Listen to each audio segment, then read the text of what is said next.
Playing at Business with Steve Reese, the business podcast with a sense of fun. To find out more, go to playingatbusiness.com.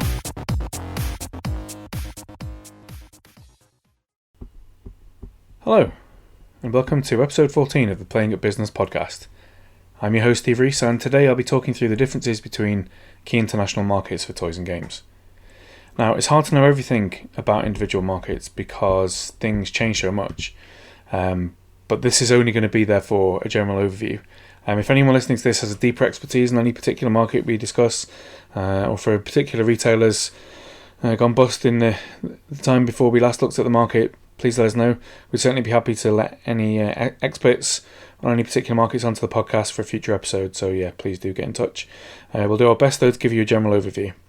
And before we get into the podcast topic, a couple of things which might be interesting for you to take a look at.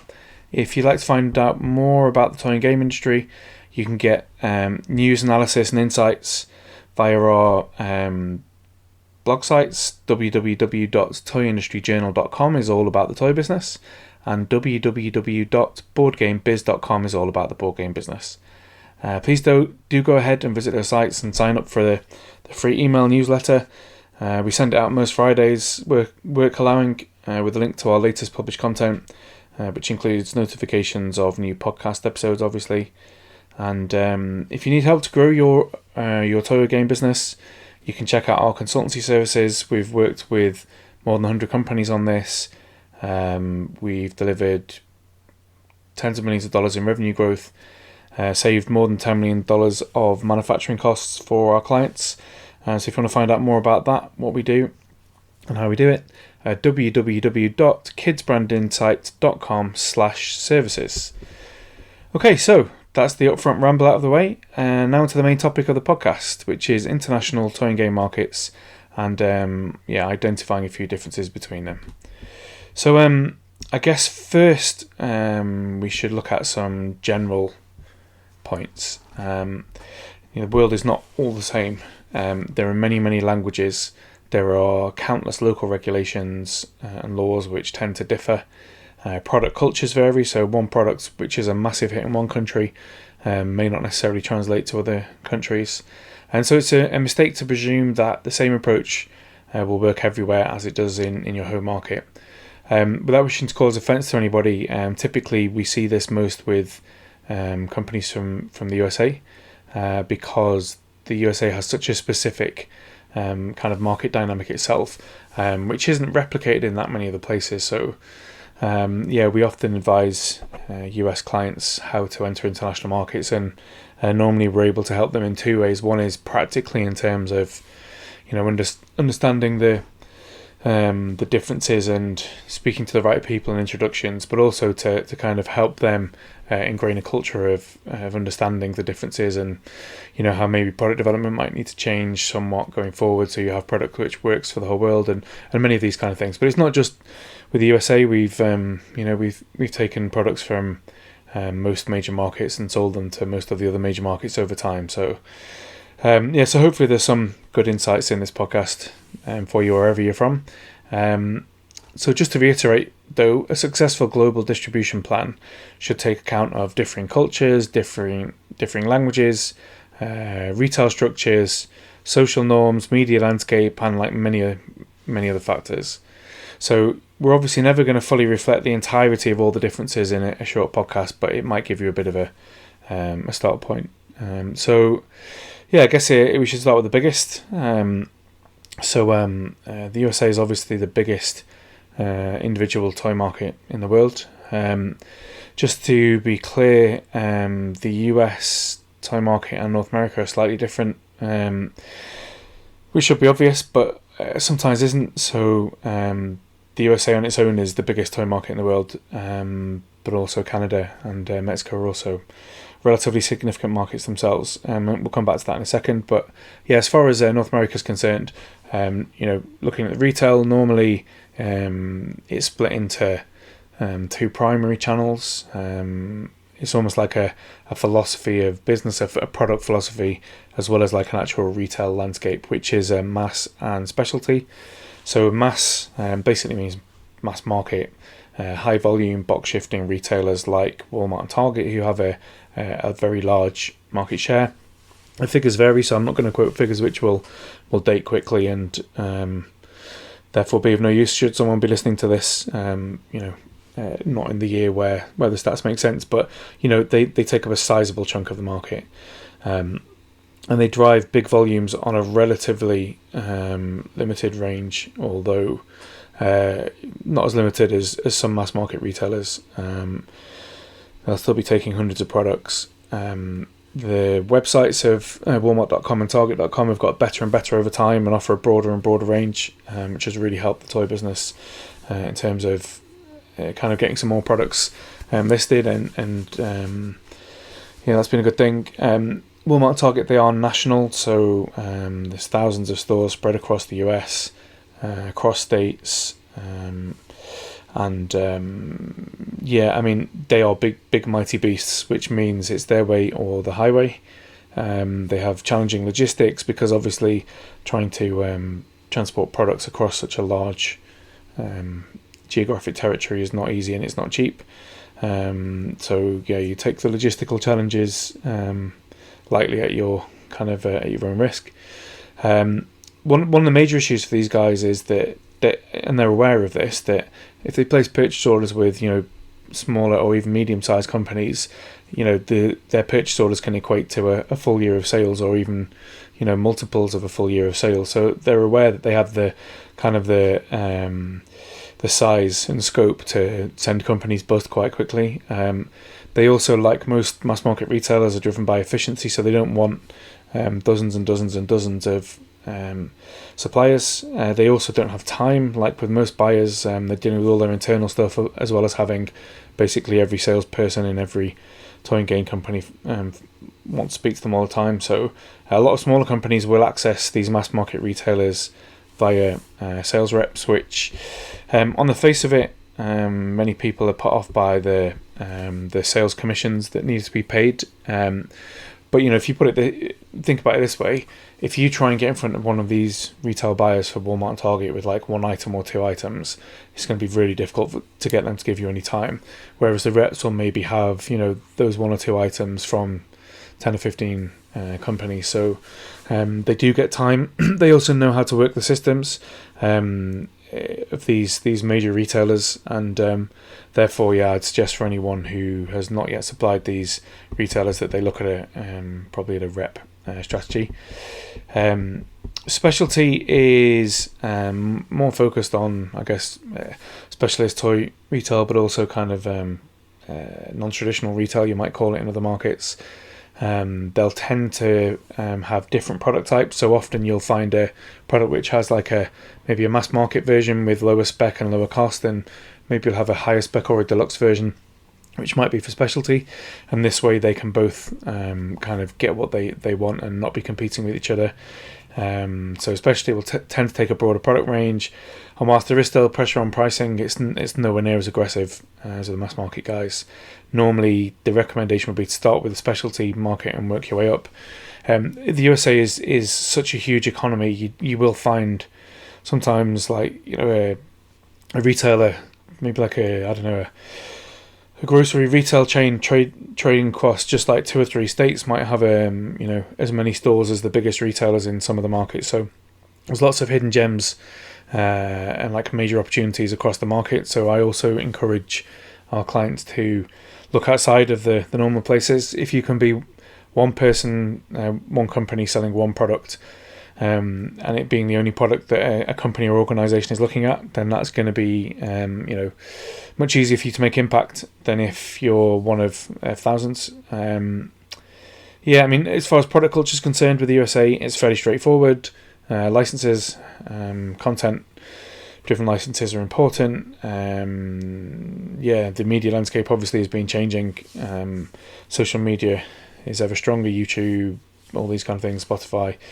National TV advertising is very expensive in the USA, so you're talking about millions of dollars. So if you're used to some of the markets in Europe where you can maybe get away with a fraction of that amount for a reasonable strength campaign. It's quite expensive in the USA just because of the scope and the geographic reach and the size of the economy. So TV does still work for some types of products in the US, but it's an increasingly smaller part of the mix. So as far as North America is concerned versus the USA, I would say to people, don't forget Canada. Although it's way smaller than the US and therefore looks almost not worth bothering with. It's probably in the region of, I don't know, maybe 10% or slightly less, 7 to 10% of the US market. That's still significant when you compare it with any other markets outside of the USA. It does have different retailers, even if it's the same kind of corporate company. Sometimes the Canadian subsidiary is different, has different buyers, some different local factors. Obviously, language-wise, part of Canada is French-speaking.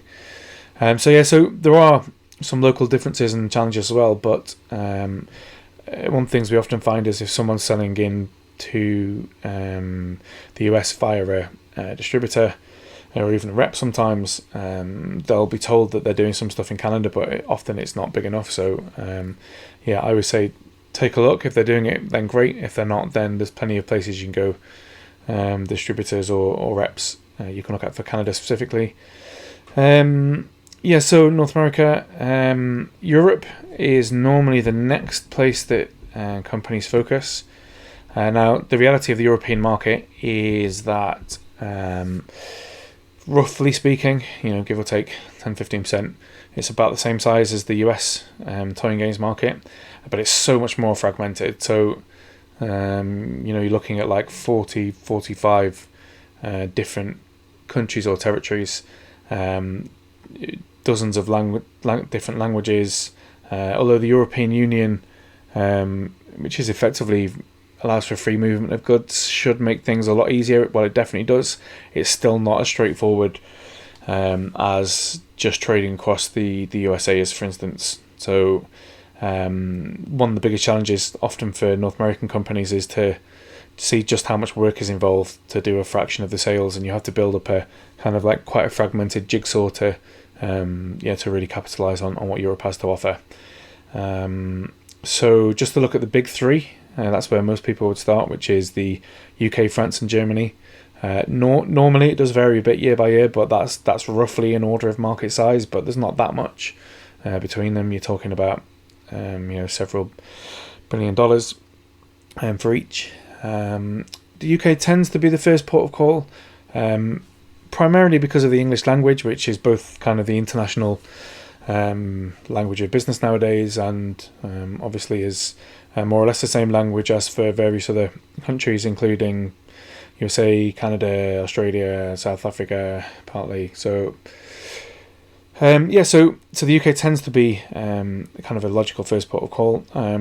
I'm not going to get into everything that's involved in Brexit because, frankly, life's too short. But things are changing a bit in terms of kind of like a beachhead in the UK allowing access to Europe. That's changed a bit, but let's not worry about that too much for now.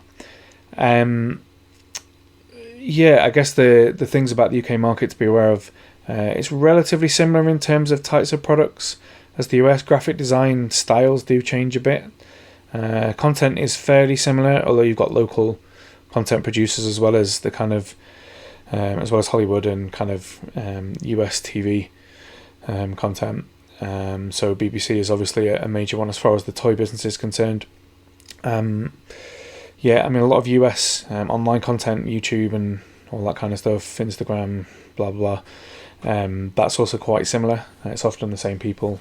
There are some global stars in that world coming out of the UK, and again they're benefiting from the fact that they speak English, just like some of the biggest markets.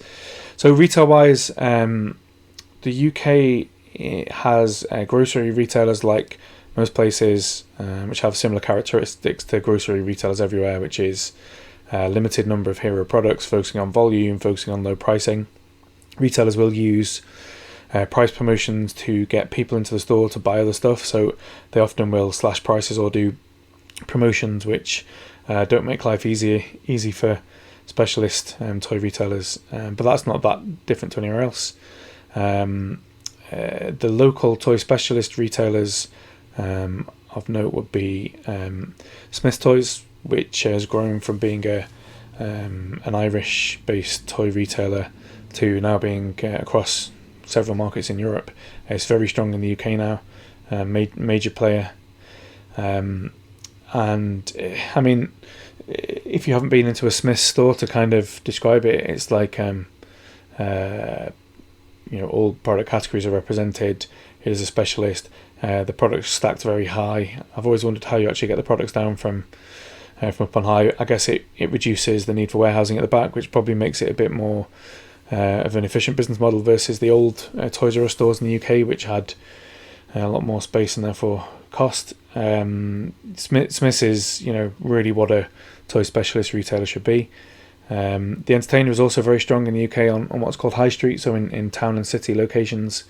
They've grown very strongly over time. Those are the two main toy specialists. There's also Toy Master, which is kind of a buying group for independent toy stores. That channel is not as strong or prevalent in the UK as it is in some, but nevertheless important. Product-wise, the UK is very license and label driven. Sadly, as it's my own home market, it makes for a kind of slightly depressing product mix sometimes. Sometimes really cool products, really quality products, really quirky products sometimes get drowned out by something with a stronger license. But yeah, Celebi. Media landscape kind of similar to what's happening in the USA in terms of fragmentation and kind of informal media. So yeah, nothing further to add really there. Speeding through, because we've got a number of markets to cover and limited time. France, I would go to next. France is legally and practically quite a difficult market, so I always urge caution. It's also a great market because, in some ways, because there are some protections for smaller businesses, and there are restrictions on the way that the hypermarché, which are the major grocery retailers, and also a very significant part of the market, can there's limits and restrictions on how they can price promote, which is interesting. Just as an example, for instance, with COVID-19 lockdowns, a number of retailers weren't allowed to sell toys if they were still essential retailers, because it would give them an unfair advantage versus smaller businesses. Which is why when you go into many French towns, cities, villages, there's still like an absolute proliferation of local small businesses. Hypermarché do drive big volumes on a limited range. The range gets bigger towards Christmas. The toy specialist, there's a couple of chains who are good players in the market. France is part of the European Union, so in theory it allows for free movement of goods. There's a number of complexities. Just a few examples. It's very hard to fire employees in France because of employment protections, so be careful there. Normally I would recommend, just because of the local difficulties with France, to work with French distribution company. The number of those people. It's also a fantastic place to visit. I mean, like many of the countries we're going to mention, but if you get the chance to visit, it's a great place. Great people, quirky people. Good product culture, again, tends to be quite quirky. Major players in the market, or a lot of the international guys, but also Asmodee, which is one of the global leading companies for board games, but also for games with lots of actual play value and depth in, as opposed to kind of more mass market plasticky games. So that's France. I'm missing lots of things here just in order to get through all these, but Germany is another really fascinating market. Many of us in the toy trade know it well because we visit annually for the Nuremberg Toy Fair under normal circumstances. It's a very fragmented retail landscape. So unlike most of the other major toy markets that I mentioned, there's no kind of single player with a massive significant market share. It's very fragmented. It's also very decentralized, so you'll find a lot of the retailers will actually buy on a local level, which makes it quite difficult to handle. There are thousands of independent toy stores, Although that number's been shrinking over time, there's still thousands of them, which, there are probably more independent toy stores in Germany than in the USA, which, as it's a much smaller market in comparison, it's still sizable, but small versus the US is actually quite a notable factor. And you can reach those independents either via wholesalers or via a number of buying groups. Product-wise, Germany is quite different. So toys which encourage violent play are less popular. Board games culture is much stronger. The board games they like are much deeper in terms of rules and complexity versus other markets mostly. The focus is on quality of experience and quality of components. So wooden toys are much more popular. License is a significantly smaller part of the market normally. And therefore, it makes Germany quite a difficult market because the product culture is so different and the distribution is so fragmented. So, again, I would always recommend working with a distributor in Germany, first and foremost. As far as the rest of Europe's concerned, I mean, there's a lot, and unfortunately, we just don't have time to go through all of them, even at kind of that kind of glib top line level. But yeah, I mean, countries like Spain, Italy, Scandinavia, all put together can add up to very significant volumes. Over my time in the toy business, over 20 plus years, Eastern Europe and Russia have become much more capable of doing good volumes. There's a lot of language complexity in that region though, so if you have text heavy products, it becomes a bit harder because to ignorant kind of English speaking people, a lot of the languages of Eastern Europe might sound similar or the same. The reality is they're different, and to try and get one product which works in those languages is very, very awkward. So it's fine for some kinds of toys like action figures or dolls or whatever. Doll is a doll. But yeah, I mean, I guess in what I've described as the rest of Europe, that in itself is a significant opportunity. What tends to happen is people will often chase the smaller markets and not focus on the big ones and getting the big ones right. And it's hard to say which is the right strategy there. You'll often find people are more open because they're getting sold to by less people in the smaller markets. So yeah, that's Europe. I can't believe how quickly we've glossed over that, but that's the nature of these things. So hopefully it gives you a bit of a top line. China, moving on to Asia. China is, let's start with actually Asia in general is fast growing economically, and therefore the consumerism is rising behind that. Over time, Asia is going to become only more and more important in terms of sales markets for the toy industry, and whereas once upon a time it was probably far less so. You just can't afford to have that approach nowadays. China is the second largest toy market in the world by quite a long way, so it's a huge market, but it's also very difficult, both in terms of kind of the legal practices, cultural practices, the way business works there, the knockoff culture. So if you do manage to get something distributed there and it sells well, copies of the products can appear. It's a difficult market, and also traditionally it was largely dominated by local generic toys produced in Chinese factories. Brands are growing ever stronger. So, for instance, Lego has made huge commitments and investments in China. Has done particularly well with store openings because it's an interesting one if you think about it. It's a market you can't afford to miss. But for a brand like Lego, which maybe wasn't well known, or maybe there are originally some kind of copies in the market, it's a massive step in investment and actually a real success story of how to succeed in China. But generally, most of the people we speak to find it quite difficult. A lot of people will try and reach it via their contacts in Hong Kong, but yeah, it's not easy. Japan is also large. Was once second to the USA, now third behind China.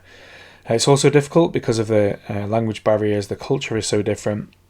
It's quite common, obviously, for the toy industry to take products from Japan, kind of trend hunt, and bring products from Japan to a kind of international audience. There's not that many products that succeed in going back the other way. there's a Tokyo Toy Fair is a good place to visit if you want to get an idea of the Japanese toy market. I've not found that many international companies that have had too much success there. Obviously, the larger companies have, because they kind of have to be everywhere. But even then, sometimes they've done it with local partners. So we'll move on from Japan, because although it's a large market, I'm not sure how big an opportunity it is for most companies. South Korea is actually a good market, although it's still, again, culturally very different and language is different. But products which make it there can sell big numbers. So yeah, it's worth investigating. South America is one which people ask us about a lot, and I tend to find, because we're based in Europe, we get a lot of Spanish companies that will end up doing some kind of business in South America, because of the similarities in the versions of Spanish spoken. Our experience is it's quite difficult, for all the normal reasons: culture, language, local business practices, but also weak currency. So there's quite a lot of local manufacturing, because it just doesn't seem to stack up to ship sometimes from typical toy production hubs in Asia. So aside from, I guess, the big corporate companies who will set up there, I've not come across many huge success stories from smaller companies. But again, there are many people who are more specialist in that region. For North American companies, it probably makes a lot more sense, because amongst anything, if you develop some products with some Spanish language, you can probably find some places to sell it in the USA and into Mexico. In the end, there are probably easier ways, but yeah, there are other people who'll be more expert on that market.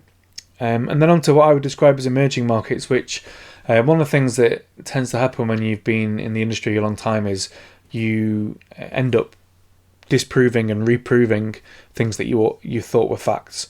So there was a time when there's lots of countries out there in the world, and many you would kind of almost just dismiss because they didn't really add up to a lot. They didn't seem worth the effort involved to actually access those markets. This has changed a lot though over time, and actually one of the most interesting things in recent times is just how many surprises there are out there. The Middle East, for instance, can do really good volumes. Some of the countries on the fringes of Europe, Turkey's a growing economy, volumes seem to be quite good on some types of products there. So it's a lot of countries which would have been discounted historically are just growing because the economies are growing. And actually, as a general point, if you look at projected economic growth for the next decade or 10 to 20 years, you see a lot of Asian economies in there, and therefore you'd expect the toy markets to grow significantly. So yeah, so the world is changing as ever. So that's kind of like the best quick overview we can do for international markets. I guess the one thing I just want to keep reiterating is it changes by each country, and therefore, of the paths to market, you've got the least involved and hands-on, say licensing a product to somebody. You've got the next layer down, which would be selling to distributors. Then you might be selling via sales reps. Then you might set up subsidiaries to sell directly and hire staff. They all have their challenges, but normally it's a lot safer to be less hands-on involved. And if you look at the growth in distribution of the major companies, I'm talking about the companies like Hasbro, Spin Master. Like it's only even like companies like Hasbro and Mattel who've been around for decades. They don't have offices in every country still. They might have regional hubs, but over time, over my time in the toy industry, they've filled in some of the gaps. But before that, they would often work with distributors and work their way through that kind of those levels of kind of commitment and complexity. Spin Master is an interesting one because it's a newer company, but it's definitely now a major toy company, obviously. And seeing the way that they fill in kind of local subsidiaries around the world is also an interesting journey. But therefore, for smaller companies to jump into setting up subsidiaries, there's so much involved in that. So generally, like I say, working with distributors is in some ways seems less profitable, but in the end it's probably a much easier path and a much easier journey. And there's so much of the world out there. One of the most fascinating things about this business is trying to sell the same thing to various different markets, and then learn why that will or won't work. So if you want more information on any of these markets, then there's normally a local toy trade association which can give you a lot more detailed data in terms of market share by retail channel and product mix, by product category and all that kind of stuff. So take a look at that if you want more information. But that pretty much covers our content for today. I hope you enjoyed this podcast. If you did, please feel free to give us a good review or rating on the podcast platform you're listening to. I'll give you a quick reminder again to check our blog websites, which are www.toyindustryjournal.com for the toy business and www.boardgamebiz.com for the board game business. Please do stay tuned for new and exciting episodes coming soon. One final thing, if you'd like to work with us on a bespoke trade marketing campaign, if you'd like to find out more about consultancy services, please visit www.kidsbrandinsight.com/services. That's all for now. I've been your host, Steve Reese. This has been the Playing It Business podcast, and we hope to see you next time. Thanks and goodbye. Playing It Business with Steve Reese, the business podcast with a sense of fun. To find out more, go to playingitbusiness.com.